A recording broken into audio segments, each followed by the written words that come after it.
Good evening, everybody, and welcome to another Live in Conversation event. Tonight we have the pleasure of talking to Australian crime writer Chris Hammer. Chris is a leading Australian crime fiction novelist, author of international bestsellers Scrublands and Silver. His new novel, Trust, has just been released. His first novel, Scrublands, was an instant bestseller upon publication in 2018, topping the Australian fiction charts. It has also been optioned for a television series. Scrublands was shortlisted for major writing awards in Australia, the UK and the United States. In the UK, it was named the Sunday Times Crime Novel of the Year in 2019 and won the prestigious UK Crime Writers Association John Creasy New Blood Dagger Award. Before turning to fiction, Chris was a journalist for more than 30 years. He reported from more than 30 countries on 6 continents for SBS TV. Welcome to the library, Chris, and thank you for talking to me. Thanks, Janine. So nice to be with you. Oh, that's great. Gee, you've got a really good bio there. You've done so much in such a short space of time as far as your writing goes, but of course it goes back further than that, doesn't it? Did you get a lot of your inspiration from your work as a journalist overseas? Look, some of it. The protagonist in the 3 books, Martin Scarsden, is a journalist. The first 2 books, Scrublands and Silver, the stories are very much told from his point of view. This new book, Trust, is a bit different because it has alternating points of view.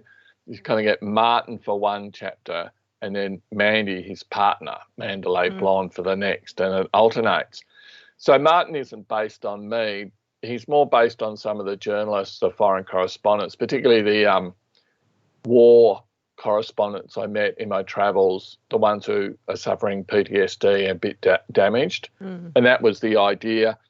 And the first book, Scrublands, starts with him visiting a small country town to do a story a year on from a terrible shooting where a priest has shot some of his parishioners dead. And that actually, I did stories like that as a journalist. For example, I went to RJ a year after the tsunami, but probably closer to the feel of Scrublands. I went to a small country town in East Texas called Jasper, where some months before some white extremists had killed an African-American man by tying him to the back of their pickup truck and dragging him until he was dead. It was a crime that shocked America and the world for that matter. I went there to do a story, just as Martin does in Scrublands, about how the town was coping with that awful event. What I found in Texas was totally different, though, in that it was really a story about race. It was a racially divided town, whereas that's not an issue in Scrublands at all. But I think those sort of experiences as a journalist have fed in to the book somewhat, yeah. Yeah, good. And also for everybody who is watching, if anyone's got any questions for Chris, just pop them in the chat below and he'll answer them towards the end of our chat. What was your road to publication, Chris? Because you had written a couple of non-fiction books yourself many years before you wrote these 3. Yeah, so I had a book called The River, which published in 2010, and another one called The Coast, published in 2012 by Melbourne University Press. Non-fiction books, kind of like travel books. So narrative non-fiction, they call it. So you can be a bit impressionistic, you can be a bit flowery. I found I really loved writing. It's one thing I learned, but the second thing I learned, that there was no money in it. So I went back and got a real job again, but I kind of missed writing.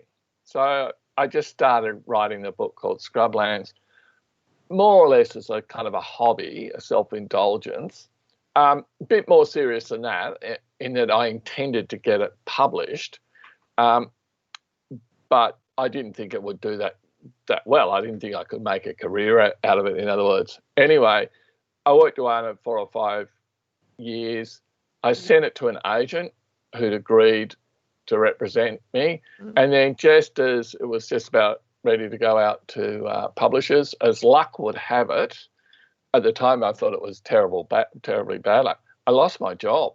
I was working for the Sydney Morning Herald and the Age in the press gallery. I was doing video production, and they just cut the whole video production team, essentially. Oh. So I was out of a job, and then I actually had a brilliant career for 3 weeks working as a political advisor. But then I was saved from that, thank God, by getting this fantastic book deal with Allen and Unwin, and then subsequently with publishers overseas. And now I'm a full-time writer, which is how I'm able to, write 3 books in 3 years. Perhaps you didn't. Perhaps when you're a political advisor, you didn't give them the right advice. I gave them the right advice after 3 weeks, which was, "You don't need me. Seriously, I quit." That'd be a shocking job to have anyway, wouldn't it? Really? Oh yeah, very tough, very long hours. Yeah. Yeah. Oh, that's good. Now, with trust, I'll put it up again, this one here. That's the first book of yours that I've actually read, and I've heard nothing but good things about the previous 2. Can you tell everyone a little bit what this book is actually about? Okay, so I'll try and not give any spoilers. No spoilers. But the setup is this, the first few pages, so it's not really a spoiler. We're with Martin Scarsden and his partner Mandalay Blonde. And at the end of Silver, they've kind of not retired, but they've moved to this beautiful town, Port Silver. Mandy's inherited a house on the cliffs overlooking the town. Everything's going swimmingly. And then all of a sudden, Mandy is abducted. Martin finds an unconscious policeman on the floor of their home with Mandy gone. And pretty soon after that, he learns that Mandy, who's been living with, by this time, a couple of years, was once engaged to an undercover policeman in Sydney, and the body of the undercover policeman has just been found, sort of buried in the concrete foundations of a building there. So right from the start, it's kind of go. And right from the start, you're teasing a little bit on the title of the book, Trust. Mandy hasn't trusted Martin enough to tell him about this prior engagement, that she's been hoping just to keep the past buried and not have to confront it. So she hasn't trusted him with that information. He's now thinking, well, how can I trust her? And then as the plot unfolds, both of them wonder, can they trust the police? Can they trust the authority? Can they trust the justice system? Can they trust the media? Can they trust politicians? Generally, the answer is no, but that's not a huge spoiler. Well, there were a lot of characters in this book too, because you had about 2 or 3 subplots happening early on, and I know I had to concentrate on thinking which set of characters belonged to which subplot, but that was okay, and it all did come together in the end. But it was quite handy too in the front of the book, which I might be able to show. Let's see. Chris put a map of Sydney there as well. And I really liked that because as you're reading the book, he refers to various locations and various characters throughout the book. And by having a look at that map, you could get a really good picture of where these places were. And I mean, as you said before, Chris, if you don't know Sydney, you would have no idea. And I mean, I've been to Sydney, but I can't say that I know Sydney. So it was really good to be able to refer back to that when the characters said, they were heading to Aldo's coffee shop. Right, that's where it is. And I believe you've done that in your previous 2 books as well. There's a map in those as well. Is that right? Or is there? That's right. No, that's right. And that's how it ended up being there in Trust. So the first 2 books, Scrublands and Silver, are set in fictional towns.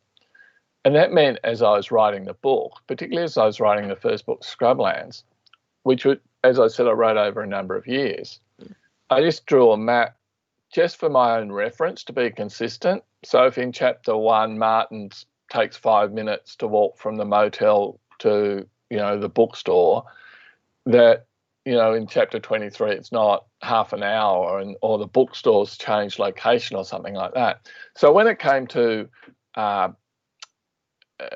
sending the book off to the publisher, I thought, I'll just include my very crudely hand-drawn map.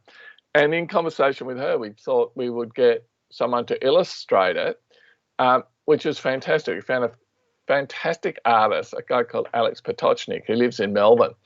But the thing was, he'd only just arrived in Australia about 6 months before, and he didn't know what a country town looked like. So I was sending him pictures of what a country pub looks like and wheat silos, and he's going, "Oh, you sure they're that big?" I'm going, "Yeah, they're big." And then I did the same with Silver, which again is in a fictional town. So when we came to Sydney, I thought, look, it might, just for the consistency, but also Trust is not set in tourist Sydney. It's not the bridge and the Opera House and Bondi Beach and those areas of Sydney that people from interstate would be familiar with. It's a more gritty sort of inner city feel. City, yep. So and there are times when Martin actually catches glimpses of that kind of harbour city, but it's almost like it's been denied him. And what also the map shows is, even though Sydney is a huge city, the events all take place within a very small area. There's nothing on the North Shore, there's nothing on the beaches, there's nothing in Western Sydney, there's nothing in the Shire to the south. It's all very confined, and it's also a confined number of days. It's told over about a week or so. So confined space, confined time. And the map, I just love the map because Alex has found exactly the right perspective where the reader gets to know where everything else is, but there are a couple of those famous landmarks there for references, the Opera House and the bridge and the Centrepoint Tower and stuff like that. So, yeah, I really love the maps. Yeah. And that'll help your overseas readers too, when they get some idea too, that they won't know what Sydney's like, but by looking at the map, they'll have a fairly good idea. Because again, overseas readers probably only identify Sydney with the Opera House, the Sydney Harbour Bridge, So that, I think that was really, really good. I really enjoyed that. It's really good that there's so many new Australian crime writers have appeared on the scene. We've got yourself, we've got Catherine Firkin, who we spoke to earlier. She's a debut novelist, a crime novel set in Melbourne. Jane Harper, of course. It's fabulous just to see, and I think we relate very well to crime novels that are set in our own backyard, whereas in the past it's been mainly UK and USA crime writers that we've had, which are good, don't get me wrong, but you don't know the locations, you don't know what they're talking about or where they're talking about. And I just think it's great. Do you think there's why have we all of a sudden come across guys like you that all of a sudden have started writing about Australian crime?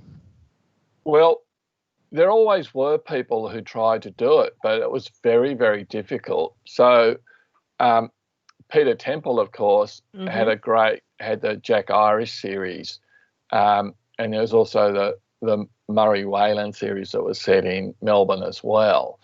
But I've spoken to writers who tell me that even 10 or 15 years ago, they were really strongly advised not to set books in Australia, that not only wouldn't they sell internationally, they wouldn't sell here. I think that's been completely turned on its head now. Largely, I think, due to the success of Jane Harper and her breakthrough book, The Dry. It did so very well here and so very well internationally that suddenly the publishers were going, people, this will sell. And so that was about the time that my book Scrublands came out. There's Christian White, is a great Melbourne-based writer. JP Pomari lives down there as well, Mark Brandy. So there's a lot of very good Melbourne-based writers. Kate Mildenhall just had a really good book. But yeah, there's a good group of people who are selling books not only here but internationally. Candice Fox is another one. Yes. Dervla McTiernan, Emma Viskic, another really good Melbourne-based writer. So there's a lot of really good Australian crime. Well, I think people love crime. I mean, we find in the library, the true crime section of the library is where the books they never come back, or they get stolen, or, you know, it's amazing they're how inspired, right? exactly. You wonder why, you know, they're stealing these books. Are they planning to kill someone or what? But it really is fascinating. And the people that borrow them, you know, you don't judge a book by its cover. You don't judge the borrower by the book either. You know, Yeah. It really is quite funny. I- But there's, yeah, go on. I must say though, I'm really very keen to just stick with fiction, because you can just make it up, right? And the trouble with true crime is often what makes it interesting is, in some ways, is you don't know all the facts of the story. You're kind of speculating. Whereas with fiction, of course, you can tie up all the loose ends. Oh, absolutely. And there also seems to be another subgenre of crime that's really popular at the moment too, is like a domestic noir, or, you know, a thriller type that involves people, like, you know, a husband and a wife or a relative or something like that they really seem to have come out of the woodwork too. Yes, a couple of really good ones. Christian White books are like that. There's a new one that's coming out soon called The Family Doctor. I think next year. I just read a kind of a preliminary copy of that. Mm-hmm. And that's all about domestic violence, but it's a very exciting and thrilling book. Yeah, so they're kind of more like standalone books. I guess mine are more traditional, at least in the sense that you have an outside investigator. In my case, it's Martin Scarsden, who's a journalist. Other people will have police are often, of course, used. Sometimes other more interesting people, journalists, lawyers, psychologists. Yep. Yeah, but there is a lot of variety in that sort of crime, suspense, thriller shelf. So you get also those kind of outright action thriller, you know, more the Jack Reacher type books where it's not a mystery. You know who's the bad people are. It's just, you know, is the hero going to get out alive or not? That's right. Are there any? Did you set out to write a trilogy when you wrote Scrublands? Yes and no. yes, but not this trilogy. I had this idea of writing a real trilogy. In other words, with storylines extending over all three books. I sent the first one off. I got a really nice review from that literary agency saying that they really loved the first 70% of the book, but you can't write a crime book without telling people who done it in the end. But I mean, like, how bleeding obvious is that, right? So I went, duh, and then I wrote Scrublands. And so it's a trilogy in one sense, but as you yourself have said, you can read books as standalone. So you can read Trust, and then if you like it, go back and read the first two, or you can start with Scrublands and work your way forward. I probably wouldn't start with Silver, the middle one, because then you wouldn't know where to go next. But, and are there any updates on your option for TV for Scrublands? Yeah, so it's been optioned by a couple of really excellent Australian production companies, Easy Tiger and Rev Lover. And the news we're getting is it's under development. They have broadcasters and streaming services interested. And at some point, hopefully, it'll get the green light and we'll be off and running. But there's a lot of work gets optioned and then doesn't. Money's the other thing too. And well, a lot of production, of course, all around the world has been thrown out of whack by COVID. Australia, fortunately, our film and TV industry is now back up and operating, which is fortunate because they're Australian companies that have the rights to Scrublands. Oh, that's good. And hopefully, there'll be an appetite for it overseas as well. Also, if they do go ahead and make Scrublands, then they have the option of continuing on and making Silver and Trust as follow-up series too. So will it be a movie or will it be like a mini-series? It'll be like a mini-series. It'll be 6 1-hour episodes. I'm really happy about that because I think there's too much in the books to squash into a movie. You'd have to chop things out. Yes. And if you kept a lot of the plot, then you'd cut out lot of the character development and a lot of the personal, emotional story. And of course, then you'll have people saying the book was better than the movie too, which a lot of times we always say that the book was better than the movie. So at least if it's a mini series, they've got more time to actually stick to the book a little bit more. That's true. I mean, I think some of the best, particularly the best character-driven productions are those long-form television. The other thing I really love now about crime is once upon a time, you tune in 1 hour a week, and if it was a series, you'd have to wait an entire week. I know. And it's one of the things I guess we've all been doing in lockdown, right, is just binging. Absolutely. And the interesting thing is I think people binge crime series on streaming services, but it seems then they're interested in reading the books too. And I think this might help explain why Australian books are popular internationally too. Yeah. Well, I think I heard on the news this morning, I think it's one of the big movie production houses in America are going to release all their 2021 movies coming up are all going to go to streaming. They're not going to go to the cinemas because they reckon with COVID, everyone has been watching streaming.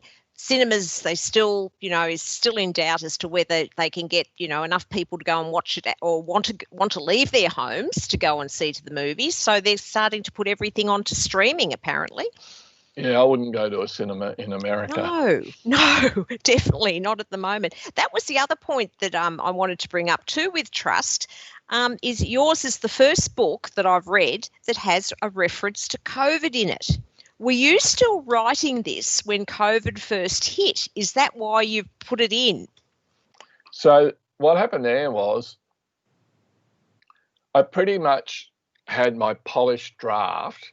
So I'd reworked and worked up to as good as I could get it. And I gave it to the publisher round about mid-February. So this was a time just as, COVID, there'd been the news of this sort of exotic virus that was killing people in China. And then within a couple of weeks, it kind of exploded and suddenly we were going into lockdown and closing our borders. That was about the time I'd given the book with no references to COVID. And then the editing process started. And my initial thought was, look, I'll just ignore it. People will just think the book was set last year or something like that. My problem there, though, was there's lots of references in the book to the bushfire sort of crisis. And, there's a couple of days there. It's in Sydney, it's in winter, but there's bushfire smoke everywhere because sort of some controlled burning has got out of control. And I was thinking, how can I reference one big disaster, recent disaster, and totally ignore the other one? So I introduced sort of retrospectively in that editing process references to COVID. So in the book, it's set in winter in Sydney. So hopefully it's sort of like winter 2021. The pandemic's over. I don't explain why it's over, whether it's a vaccine or it's a great treatment or whether it's just lockdown. But it actually fits the feel of the book because it's a kind of gritty, a little bit depressed sort of Sydney. So the economic, the virus is gone, but the economic consequences live on. And then also, a couple of people have a crack, say at Mandy, and say, look, it's all right for you. You've been self-isolated up in your wonderful house on the North Coast. You haven't had to put up with what we've had to put up here sort of thing. So it wasn't actually that hard to retrofit. It actually lent a little bit extra to the book, if anything, I think. Yeah, because a lot of authors have been saying they just won't set books in 2020 because we don't know yet what the end result is going to be. We hope the vaccine will fix things, but we just don't know. So they'll set their books in 2021 ignoring COVID or back in 2019. I have read a couple where just at the end of the books, there's news starting to come out of China about this. But it's towards virus. The end. Yeah, that's right. And you think, oh, I know. So the book is set in, 2019. Yeah. Yeah. Now, how has it been for you, of course, launching a book during COVID? You haven't been able to do your library tours as such and your bookshop, although you have been able to do a little bit more than, well, no one could come to Victoria, that's for sure, but you've been able to do a little bit more. But I suppose it's just different. We get to do things like this, which we wouldn't have been able to do had it not been for COVID. So there's got to be some good things as well. It's true. Look, I like, after being locked away for months writing a book, it is nice to get out and see people. But on the other hand, as a writer, I haven't been that badly affected. Books are still selling. I have friends who are artists or musicians who just lost all their work. And, lots of other people, small business people, have had a very hard time. And that's here in Australia. I mean, much worse internationally. So I can't really complain at all. I've been able to continue on writing, and hopefully there'll be, when the next book's out, I'll be able to get out and about a bit more then. Oh, that's good. And do you have another one in the pipeline? I'm working away on one. Yeah, I try and do that. Otherwise, I get too anxious about when the book's coming out, about how it will be received. I'm fine until it's out of my control. So it helps if it helps in all sorts of ways. But so I've been working away on a new one. Will this be a continuation of the characters that have been in these, or is this a new one altogether? A little bit of both. So Martin and Mandy, I don't think are going to be the main characters, but they might pop up as minor characters, not as point of view characters. So it's kind of set, if you like, in the same universe in that it's contemporary Australia, but some of the characters will continue on that have been in the previous books. So it's not just Martin and Mandy that continue on, for example, into Trust. There's some of the journalists who continue on, Darcy Defoe and Doug Thunkleton and Bethany Glass and Max Fuller. Gosh. And there are police officers like Morris Montefiore and Ivan Lukic and Klaus Vandenbroek. There's Mandy's lawyer, Winifred Barbacombe. These are people that have all been in the previous books as well. So they'll continue on, and one or two of them may end up being point of view characters. And where will the next one be set? You've got to find a different location now almost, although you could still leave it in Sydney, couldn't you? I could. I don't think I will. I think I'll go somewhere fictional again. It's fun making up these towns and the maps. Another map to create. Yeah. And we've got a lot of aspiring writers that, watch these live in conversations. Have you got any advice that you could pass on or any tips for them? Look, there are numerous tips. I would say enjoy what you're doing. Enjoy the process and try and make it fun for yourself. This is what I inadvertently did with Scrublands, in that after my experience with the non-fiction books, my expectation was that I could write a book that was good enough to be published, but it wouldn't necessarily do that well. I knew that from my experience with my previous book, so it wasn't like I was staking too much on it. Right. And that led me to the other thing, which was not just having fun, but all I really cared about was making the book as good as I could get it and not worrying about me and how I would be perceived or how I would be received or anything. So a problem that a lot of aspiring writers encounter inevitably is that sort of self-doubt. Am I good enough? Well, don't worry about that. Don't worry about whether you're good enough. Just worry about whether the book's good enough. And that'll keep the focus on that and you'll be right. Well, 3 books later, do you still have self-doubt? Yeah, I do. Yeah. It's not so much self-doubt. Is this manuscript going to work?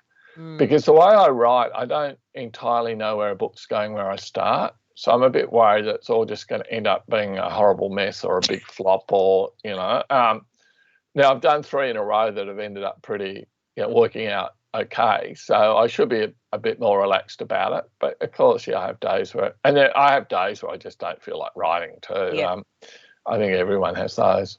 What's your writing day look like? Do you set yourself like a target of so many words a day, or do you write better in the morning or in the afternoon, or do you sort of get up, have breakfast and think, right, I've got to put my bum on that seat and I've got to write some words?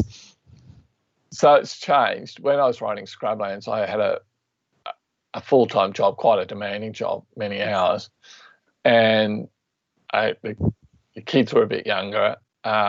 So I was stealing hours to write, late at night, typically, a few hours on the weekend. Once I became a full-time writer, that changed. I write in the morning. I don't give myself any kind of word target. Some days I get stuck. If there's a problem with the plot, something's not working, and I might just stare at the screen and then give up and go for a walk or whatever.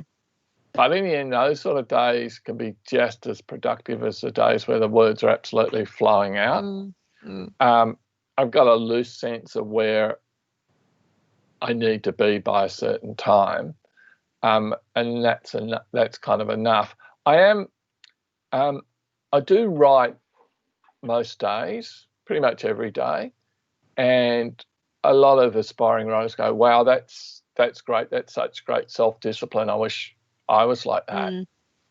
It's not that, because I'm actually a terrific procrastinator. It's that I've kind of become addicted to it.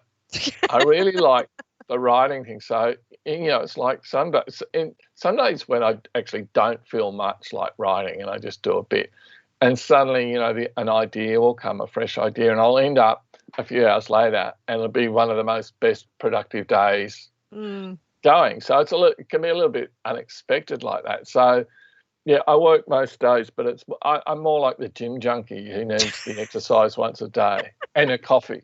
Oh, none of us can survive without a coffee. There's no doubt about that. How long does it take you to write a book, roughly? How many months does it take you to write a book these days? Now you're a full-time writer. Yeah. Well, about a year. So, and they overlap a little bit. So I would have started writing on the book I'm working on now a few months before Trust came out, because there comes a point where you've finished all the editing, and then the publisher needs to get it printed. They need to have all the typesetting done. They often like to bring out some advanced copies out to give to critics and to booksellers to try and prime the market. Yep. So there's a couple of months there. So I'd start working there. So Scrublands came out in sort of July 2018. Silver came out in October last year. Yep. Trust came out in October this year. So it's about a year. It's about a year's work. Yeah. But I think that's good, though. You don't want to become like one of Courtney's favourite authors, James Patterson, that puts out so many books per year and they're 4-page chapters. I'd rather get one quality book a year from an author I love rather than get at least 8 or 10. I think he pumps them out at a rate of knots. I don't know how he does it, and I don't know whether he actually writes them anymore. Well, that's how he does it. He doesn't write them, which I simply can't understand, because I actually like writing a book. It's all like, I don't know, what's he going to do when he retires? Like write books? I don't know. Anyway, good luck to him. And I know he's a great supporter of literacy and libraries and that. So, more power to him. And I don't get it myself, but good luck to him. That's all right. That's fine. Now, I think we might have a question from someone. Mandy is asking, is there a novel you wish you'd written? Oh, that's a good question, isn't it?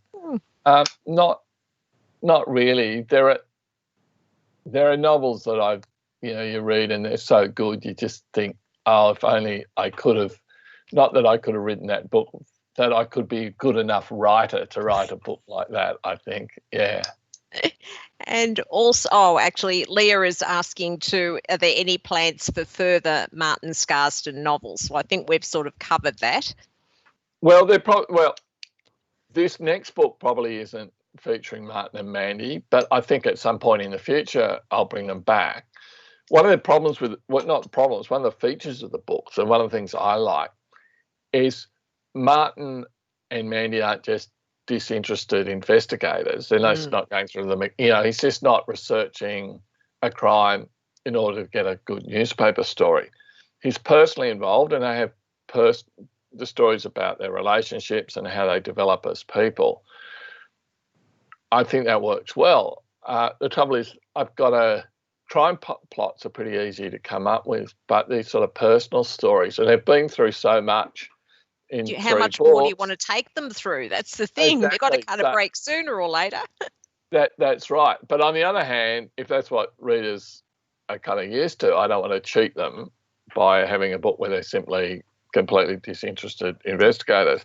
So I think there will be more Martin and Mandy, at least one more book, probably a couple, maybe the one after this. We'll see. Yeah. Well, he's a pretty cool character, Martin, too. He just seems to, he doesn't, like when he's under pressure, like he has been in that book, he seems to handle it better than the average person, that's for sure. So he's got a bit of longevity, I think, left in him. He's not going to, crumble, having a nervous breakdown when someone's, threatening him or Mandy. He seems to be pretty cool. Yeah, no, he's already done that. Leah has just said, I'd love to know more about Chris's writing process and his top 3 tips for writers. Well, I think we just covered that as well, virtually. Yeah. Another one you hear is write what you know. I don't particularly subscribe to that, but I would subscribe to the idea of write what you like. So something you yourself would like to read, and write it as if it's for you. Imagine a book that you'd like to read. So don't try and write something that you think might impress, judges or publishers. Don't write something you think, oh, this is what I need to write to get a bestseller, because you're probably wrong, and you tend to mimic other writers, successful writers, if you do that. And a lot of publishers, particularly say in crime fiction, they don't want a cookie cut out of James Patterson or Ian Rankin or Val McDermid or Michael Rowbotham. They're looking for something a bit original. Point of difference, yeah, something different. So write kind of what you know, but more write what you like. Yeah, no, that sounds good. What books and authors inspire you, Chenza is asking? Look, pretty much any author, anyone who tries to write a book and succeeds in writing a book, I think, have a lot of admiration for, because all writers typically, their first book, even these, huge international stars who sell millions of books, they all pretty much started on the kitchen table, right? Yep. Writing in their spare time, holding down full-time jobs. And that in some ways, I think is very inspiring. I do like a lot of Australian contemporary fiction writers, Trent Dalton, Richard Flanagan, Tim Winton, Sophie Laguna, Michelle de Kretser, Charlotte Wood. I like, there's a lot of really good Australian contemporary fiction. And, nowadays I read a lot of crime fiction too. Yes. I still think Peter Temple is probably the best Australian crime writer we've had. But the list goes on. Oh, it does. There's so many of them. Now, Terry is also asking, if nonfiction was more lucrative financially, would you prefer to author that genre? No. No. I tell you why. I spent 30 years as a journalist and I loved it and I got to see the world and whatever. But it's quite constraining being a journalist, particularly in this country. You've got to worry about defamation laws. You've got to worry about contempt of court. You've got to worry about contempt of parliament. You've got to worry about protecting your sources. You've got to fight to get your stories in the newspapers. You've got to convince your boss that it's worth maybe the legal strife of going ahead with a story. And there's a potential you could hurt people or put them in harm's way. So there's ethical considerations. And there's also that point that at the end of the day, you might not know what really happened. After all the decades of doing that as a journalist, I find fiction really liberating. I just like, just the way you can imagine things and create things just out of nothing. It's kind of the magic of it for me. So I love doing that. So for me, I love writing fiction now, more than nonfiction. My nonfiction books are kind of like travel writing, and I do like that because it is kind of impressionistic. You can just write what you feel and think. It's just not a recitation of facts. But there is some fantastic nonfiction, and it's interesting. Some readers love nonfiction, some love fiction, and then there's people who like both. With being a journalist too now, Chris, I mean, probably back in your day, before social media, and even with, the Herald Sun and that, you get the paper in the morning, but then there's updates during the day online. I mean, it must put more pressure on journalists now to sort of be constantly pumping information through to the newspapers, rather than have that one that gets printed in the morning and then you don't hear anything else until the next day. Do you think that's made a difference, having social media as well? Absolutely. The news cycle has just sped up. I used to go off internationally back in the 90s, and I'd go to places and I'd just be completely off grid. I mean, my people wouldn't know where I was for weeks on end. Nowadays they'd be constantly in contact by email and whatever message services, whatever. But the thing that's really hit all the media in Australia is the business model has come under severe pressure. So newspapers like The Age and the Sydney Morning Herald would have a quarter of the journalists that worked for them 15 or 20 years ago. Wow. And that's because although you pay that cover price, it's really advertising that supports the business model, and it's all been cannibalised particularly by Google and Facebook. It's the same thing to like your free television, Channel 7, Channel 9, whatever. You don't pay a red cent, right? It's all through advertising. But now those advertisers can advertise online on YouTube or whatever. So, and of course the ABC and SBS have had their funding cut over the years. So being a journalist is not the career it once was. I think you have to work harder, more quickly, with less resources. It's a tough game now. Now, Courtney's asking, what books have you read this year that you really loved? Oh, I've got such a bad memory. I should have my list. So there's one I've just read called The Family Doctor that's coming out next year.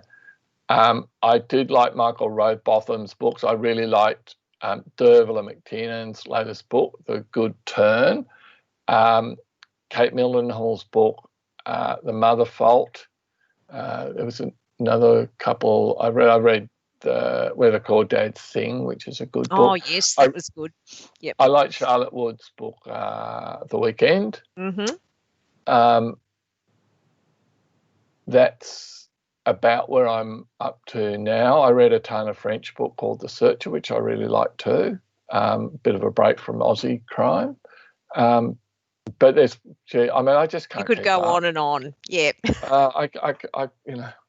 And I do get a bit worried sometimes at certain points when I'm writing that I want to stop reading because I'm a bit worried that I might start imitating someone else's voice. And it's very important in any book that you have a consistency of voice, your own style throughout the entire book. So I'm probably coming up in a few months to a point where I'll just stop reading for a while I just concentrate exclusively on the sound of my own book, if that makes sense. Yeah, that makes sense. And a lot of authors too have said that if you want to be a writer, you must be a reader too. You can't be a writer if you're not a reader. Do you agree with that? Yeah, sure. I mean, it doesn't mean you have to read religiously, and you could read all the books in the world and still not be a very good writer. Yeah. So the writing process really comes down to your own imagination, I guess, and then there's a whole sort of skill set, a craft set on how to put a book together. Yeah, but when you're reading, almost by osmosis, you're going to pick up how a book works and when it doesn't work. And what I think there's a lot of variety, obviously, in books, authors, the way they work, all their methods. But one thing I think that a lot of successful writers have in common is that they can really self-critique their own work, whatever style it's in, and read and go, hang on, that's not working. So, for example, a crime writer like myself, you might get to the middle of the book and you go, you know what, it's getting really bogged down here. Had a great start to it, and, you know, I think the end's going to be good, but it's what can I do? What can I do to change it? Yep. And look, an editor's not going to do that to you. They may come and say that doesn't work, but they're not going to tell you how to fix it. Yep. And so the way you kind of get to recognise that, of course, is by reading books. Often I think, you know, you learn stuff from the really good books, but also you learn stuff from books that don't work so well. You go, why didn't that really end up appealing to me? Or, you know, why did I lose interest? It had me at the start. So either by thinking about it, but I think also almost by not thinking about it, you pick up things from reading. Yes, no, definitely. Well, I don't think we've got any more questions. So I'll just let everybody know that all of Chris's books are available to borrow from the library in every format available: paperback, ebook, e-audiobook, audiobook. So hop on and reserve them now. Trust will also be available next week as a top title. All of your books have been top titles, Chris, and what that means is we purchase a separate collection of about 40 books, or there are 40 extra copies, and they get distributed to all of our branches so that people can come in and they can pick up what's hot at the moment and not have to wait 3 months to put it on hold at the library and wait for it to come in. And it's been really successful. And each one of your books has been a top title. They're the ones with the most holds on them at the library. So congratulations for that. Well, thanks to you, and thanks to all your patrons. That's all right. And what happens to them then, after they're not a top title anymore, they then get turned into a book group set, because we have book group sets at the library. Oh. So then they're available for the book groups to use, and, you know, they'll take them away, and, you know, we have questions, or if your publisher's got questions on the books, so they have a longevity of a long time, which is great. Thank you. I'm honoured. That's a terrific fine. initiative. No problems. Now, also, Chris has been very kind and has signed some book plates here with his signature on them. So if you were thinking of buying a book for Christmas for someone, it would be ideal to buy Chris's latest book. And if you just pop in the comments, I want to win, you'll go into the draw to win one of these book plates, and then you can give it away for Christmas as a signed copy. And like my copy of Trust is going to the pool room now because it is a signed copy. So anybody who would like a book plate, please just put in your comments below, I want to win, and Courtney and I will do a draw next week, and we'll get these into the mail to you as quickly as possible, and hopefully you'll get them by Christmas. And I think it would make a great Christmas present anyway, regardless. So thank you very much, Chris, for joining us. We've really appreciated your insight into your writing and into the books. Every success I wish you with all of your writing, and we will look forward to your next book when it comes out in 12 months' time, we hope. We hope, yeah, fingers crossed. Thank you so much for having me, Janine. Thank you for everyone for watching too. Thank you, Chris.